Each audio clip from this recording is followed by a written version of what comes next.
Well, hello there and good day. Thank you for joining me. I'm Frost PDP, and today we're going to talk a little bit about the Crusader Kings balance changes that have been released in CK2 Dev Diary 42 by Servancor, QA lead, which is awesome.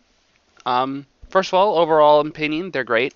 I really wanted to do a thing where I put Open Broadcaster to split the screen side by side so that I'd have half of this be over here and talking about all the stuff and then have my notes over here because I have notes for this obviously, but I have to tab around, so I apologize for that in advance. But there were 7 main things that I drew that I thought were important enough to make notes on. And number one of them is the vassals pressing de jure claim as vassals. So that would be this.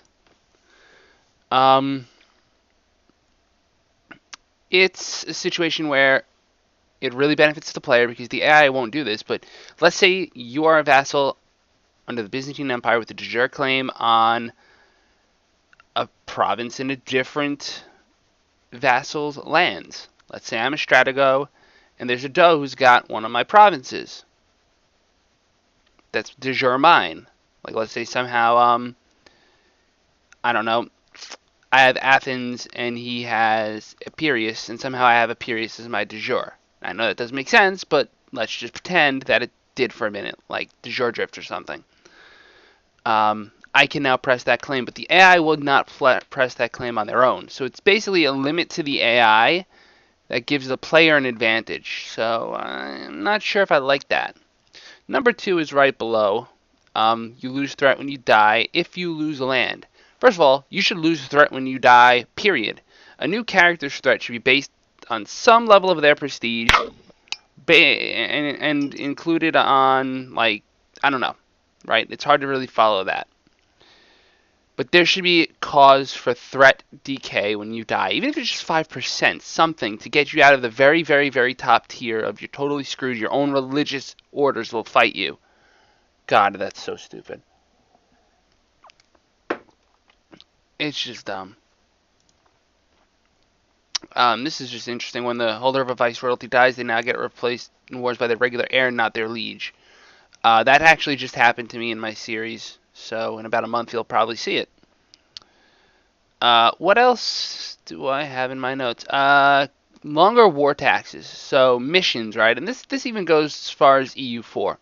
When you take a mission to do something, like an ambition in CK2 or a mission in an EU4, you get a bonus at the end, and that's really cool because it gives you a reason to do it.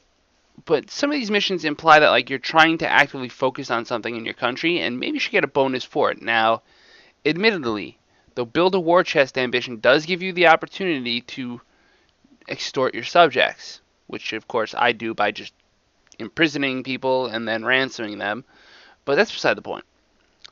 But any ambition you take, you should be able to do a thing. So like, Groom and Heir is awesome because it gives you plus fertility, and it gives you the option that your heir can go through like this whole present to the realm thing, which is really, really cool.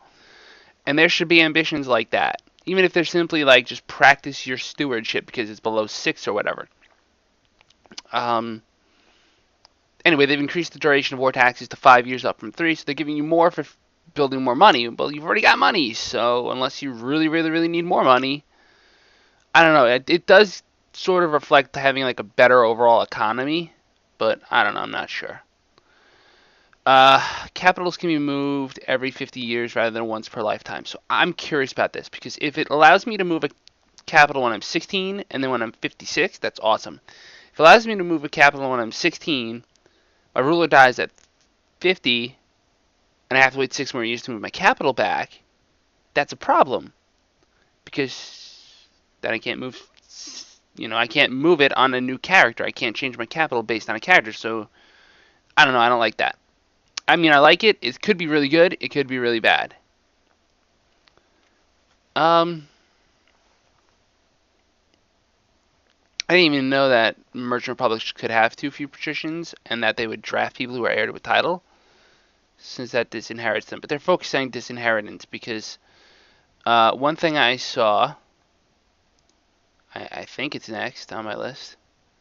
Yes, it is is that you can give temple holdings to children if it does not risk disinheriting. So in my campaign, a lot of times I would give my children land, and they wouldn't get the baronies, and I'd have to transfer. I'd have to create a vassal and then transfer them the temple holding barony, the church or whatever.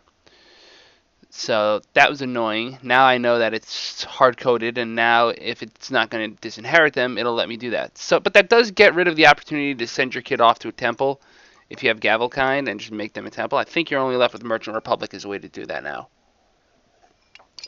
So it makes Gavelkind even more deadly. Yay! When eating your prisoners, you can now attract a non-serious disease. Yes, please. I mean, Cannibal has penalties, but they didn't have the penalties that this has. Now you're actually at risk for your character, and if you have like 100 opinion with everyone, a -10 hit doesn't kill you. And the last thing that I noticed that's really interesting is that landed characters will pick a plot if they have none considerably more often on average after 12 months. So in other words, more plots, which I could talk about the interface changes, but frankly, that's better for you to just go look at the dev diaries so you can see what they're doing. I will note that I use the better AI mods in the Arumba's mod pack. So, it's worth noting that like I have a different setup on when I play, but I just wanted to go through the major stuff here.